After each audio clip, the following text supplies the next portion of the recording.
Ooh, gives it a little bit of a rush, now doesn't it? Well, it's great to be back to the party. Once again, it's drunk diving. When it comes to taking the rum down, ain't no one insane the same. That is a little excerpt from the song Where the Rum At by Sly's Wicked, featuring Dr. Ed Rum and Mr. Daniel Bain. Anyway, moving on, as it were, I am the art magician Solar. Applause, please. Yes, our food call.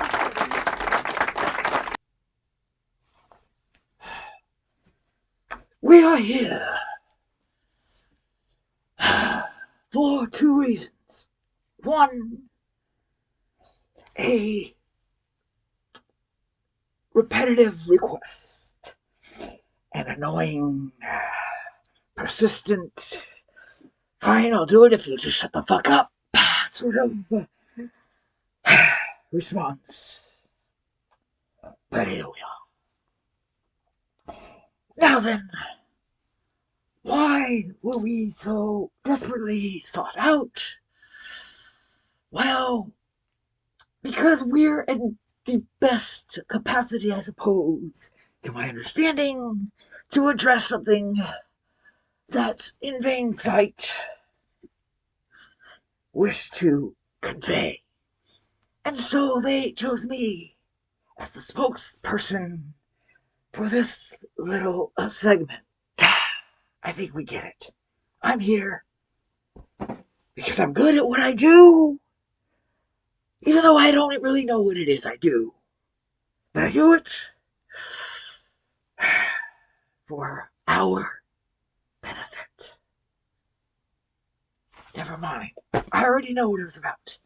They wanted to address skeptics. Now,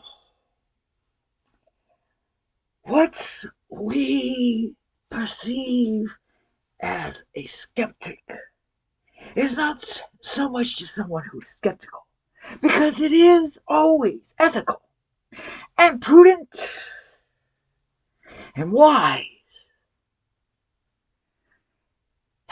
careful, educated, courageous skepticism. But to be a skeptic, to be someone who just refuses to accept something that they cannot scientifically prove.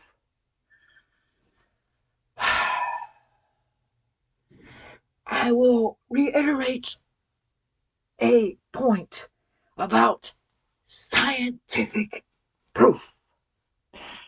The whole idea of cleansing your hands, even for a surgeon, a medical professional, did not become accepted by the scientific community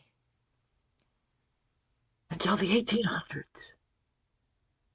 In the grand scheme of scientific, that's pretty fucking recent.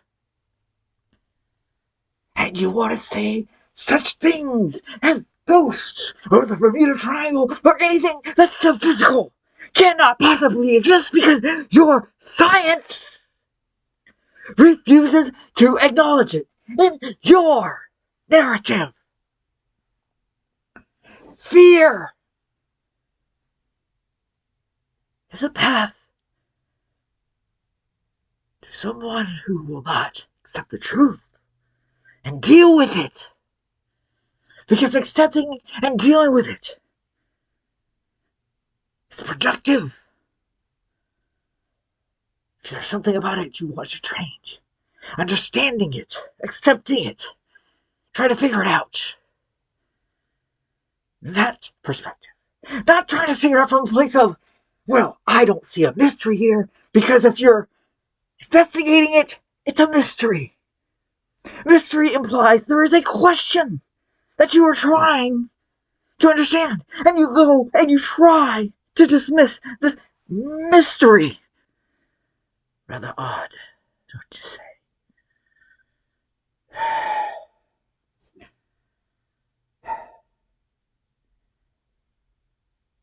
Skeptics say the most ridiculous things sometimes.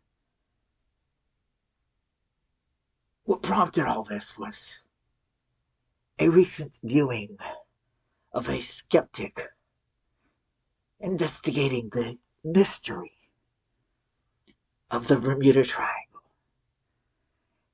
I will not say that there is a mystery to the Bermuda Triangle. Seems straightforward to me.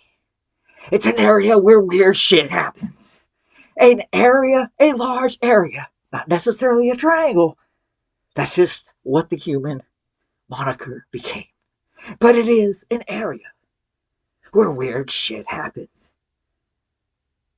And not just storms and stuff like that. Those contribute, don't get me wrong.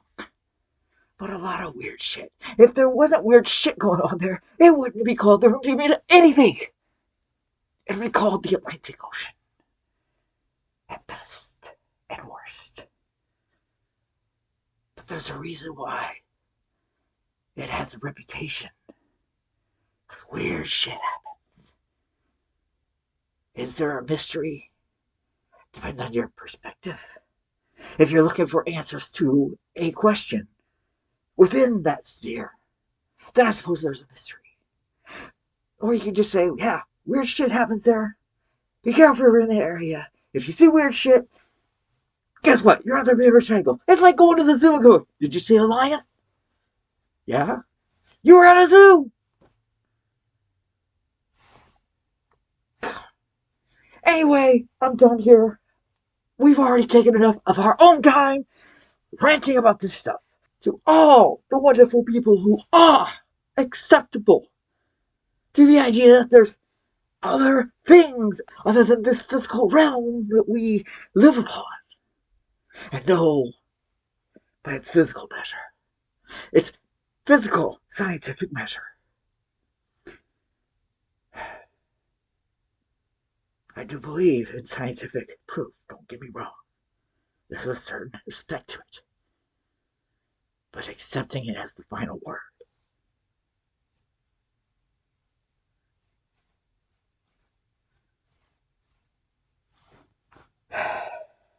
Time comes when it sees fit.